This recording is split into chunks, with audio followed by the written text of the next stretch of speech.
Muy buenos días, soy Fernando Díaz, kinesiólogo del Servicio de Medicina Física y Rehabilitación del Hospital Clínico de la Universidad de Chile, perteneciente al equipo de rehabilitación musculoesquelética del hospital mismo. Hoy día les vengo a presentar esta pequeña clase de evaluación kinésica de codo.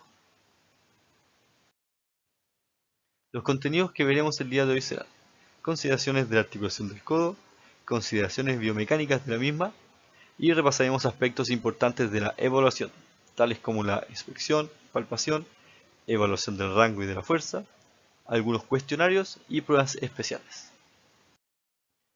Cuando hablamos de la articulación del codo, es importante considerar que es la articulación pivote del miembro superior. Situada entre el hombro y la muñeca, posiciona y estabiliza la mano en el espacio. Permite al ser humano utilizar la función prensil de la misma. Con ello, poder utilizar herramientas para alimentarse, comunicarse y subsistir, entre muchas otras cosas. Actúa como pivote de la palanca del antebrazo. Este compromiso de estabilidad del miembro superior y la potenciación de las posibilidades de la función prensil de la mano pueden hacer vulnerable a la articulación del codo a la sobrecarga y traumatismos, siendo estos los factores y las razones más frecuentes de dolor relacionado con el movimiento y disfunción de esta articulación. Siendo además importante considerar en temas de palancas que el codo actúa como el fulcro del antebrazo. Dentro de las consideraciones biomecánicas, es importante saber que el codo está compuesto por tres articulaciones primarias que confieren dos ejes de movilidad. La articulación radiocapitelar y la radioulnar proximal facilitan la pronosupinación, entregándonos el primer eje de movilidad, y la articulación húmero-ulnar, que permite la flexoextensión, entregándonos el segundo eje de movilidad. Las tres articulaciones están siendo estabilizadas por estabilizadores primarios y secundarios, dentro de los cuales además hay algunos estáticos y otros dinámicos que veremos un poquito más adelante.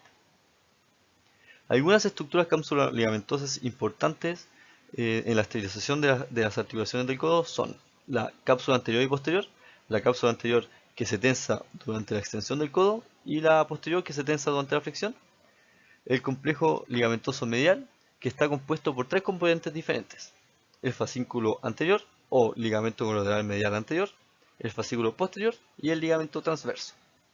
Y también el complejo ligamentoso lateral, que está compuesto por cuatro componentes diferentes, dentro de los cuales están el ligamento colateral ulnar lateral, el LCUL, el ligamento colateral radial, LCL, el ligamento anular y el ligamento colateral accesorio. Tanto el ligamento colateral ulnar lateral como el ligamento colateral radial juegan un rol importante manteniendo una tensión constante en todo el arco de flexo-extensión del codo. Respecto a las estructuras musculares, que contribuyen a la estabilización del codo, llamándose así estabilizadores dinámicos, en primer lugar nos encontramos al músculo anconio. Es un músculo pequeño que participa durante la extensión del codo, pero en muy bajo porcentaje comparándolo con los extensores principales del brazo. Su principal labor es estabilizar el varo de la articulación, estabilizar la carga en varo y también estabilizar la inestabilidad rotatoria posterolateral de la articulación. En segundo lugar encontramos la musculatura flexora medial, dentro de los cuales están el flexor radial y ulnar del carpo, el flexor superficial de los dedos, el pronador redondo, etc. Y principalmente estos músculos actúan en contra de las fuerzas en valgo de la articulación. En tercer lugar encontraremos la musculatura extensora lateral, dentro de los cuales están el extensor ulnar del carpo, el extensor común de los dedos, el extensor radial del carpo y el mismo anconio también. Y estos principalmente actúan resistiendo las fuerzas en varo. Al igual que en el resto de articulaciones del organismo, la estabilidad en el codo está proporcionada por una serie de estabilizadores estáticos y dinámicos. Dentro de los estabilizadores estáticos nos encontramos con la articulación húmero-ulnar, la articulación radicocapitelar, el ligamento colateral medial anterior, el cual contribuye de manera fundamental a la estabilidad posteromedial y en valgo del codo, siendo el principal estabilizador en valgo seguido por la cabeza radial. La banda anterior de este ligamento actúa de estabilizador primario al estrés en valgo en el codo durante los 30, 60 y 90 grados de flexión, actuando como un refuerzo a los 120 grados de flexión.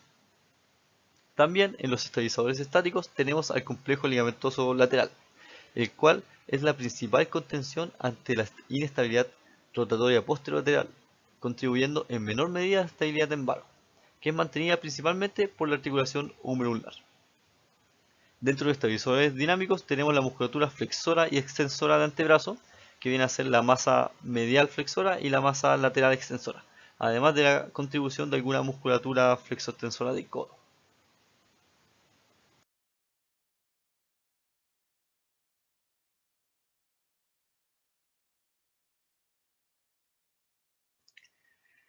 Hablando ahora sí de los estabilizadores primarios y secundarios, vemos que los estabilizadores primarios de codo están compuestos por la articulación húmero-ulnar, que es la unión entre la tróclea, que se encuentra en el aspecto medial del extremo distal del húmero, y la incisura troclear en la porción proximal de la ulna. El ligamento colateral medial, todos sus fascículos, pero principalmente el fascículo anterior, y el complejo ligamentoso lateral con sus 4 componentes que mencionamos anteriormente. Dentro de los estabilizadores secundarios encontraremos la articulación radiocapitelar, la cápsula anterior, que se extiende desde la fosa coronoidea hasta el ápex de la coronoides y el ligamento anular. Recordemos que la cápsula anterior se tensa durante la extensión del codo. Y la musculatura flexoextensora de antebrazo, que es la que mencionamos también, que viene a ser como la masa flexora medial y la masa extensora lateral, que repasaremos también más adelante. Una estructura importante para la estabilidad del codo es el proceso de coronoides. El proceso de coronoides se ubica en la región anterior de la ulna proximal y está compuesto por un ápex, un cuerpo y facetas anteromediales y anterolateral. ¿Por qué es importante? Porque cumple un rol fundamental en la estabilidad del codo, previniendo la traslación del codo hacia posterior, por lo que estabiliza en el plano sagital, y además actúa como estabilizador en varo. Se ha demostrado que en fracturas que involucren más del 50% del proceso coronoides, se muestra una mayor inestabilidad posterior y en varo, sobre todo con flexiones mayores a 60 grados. El proceso coronoides se encarga de la resistencia a la luxación posterior del antebrazo. Sobre un 50% de esta resistencia está dada por este proceso.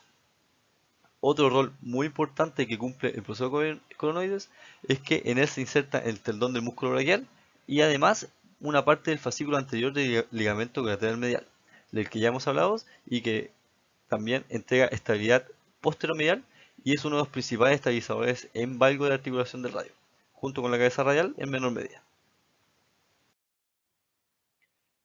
Al momento de hablar de codo es importante hablar de la membrana interósea.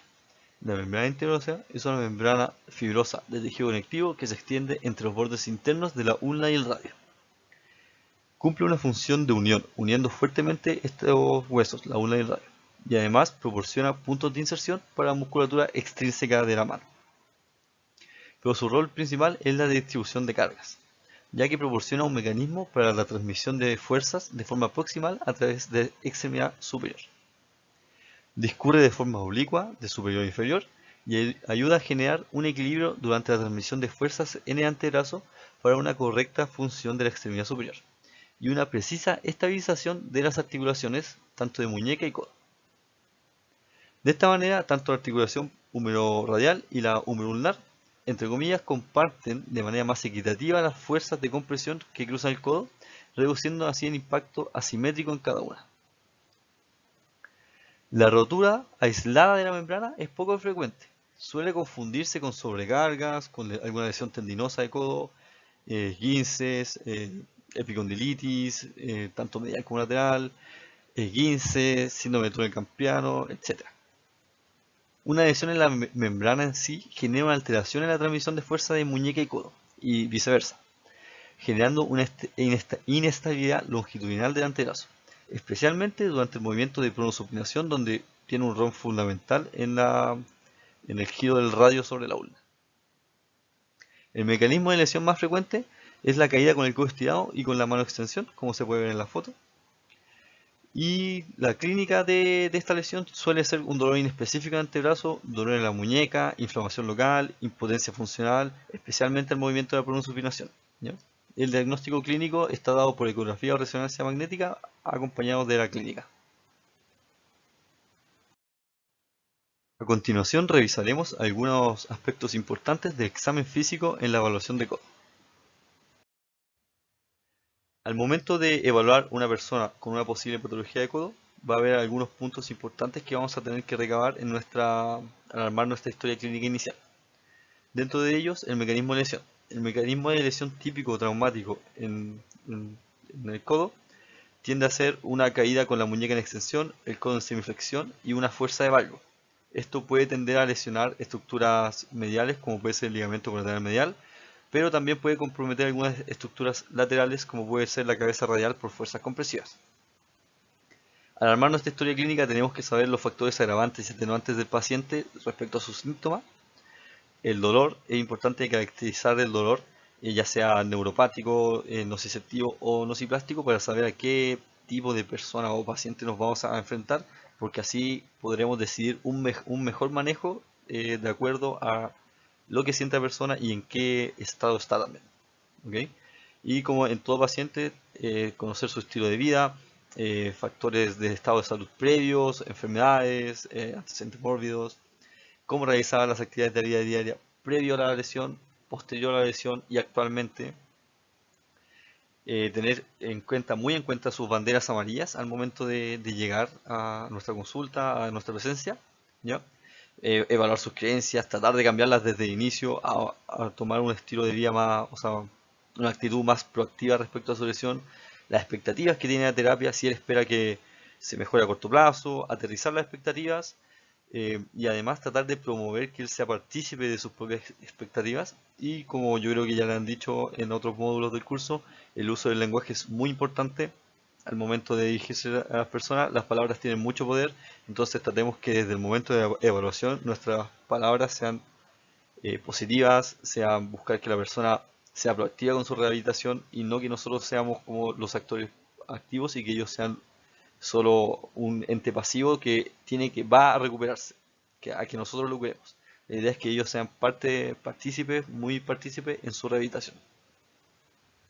Hablando un poquito más de un screening que se hace, que hay que hacer al evaluar pacientes con una posible patología de codo, es un screening o una evaluación cervical de hombro y muñeca de articulaciones como cercanas al momento de que llega un paciente.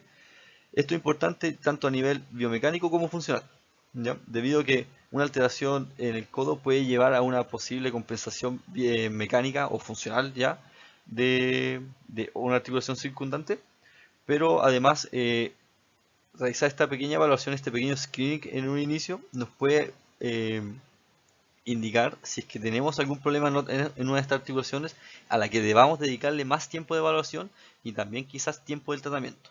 Si en nuestro screening no vemos nada a lo que haya que dedicarle más tiempo, podemos quizás centrarnos en lo que creemos que puede ser su problema principal.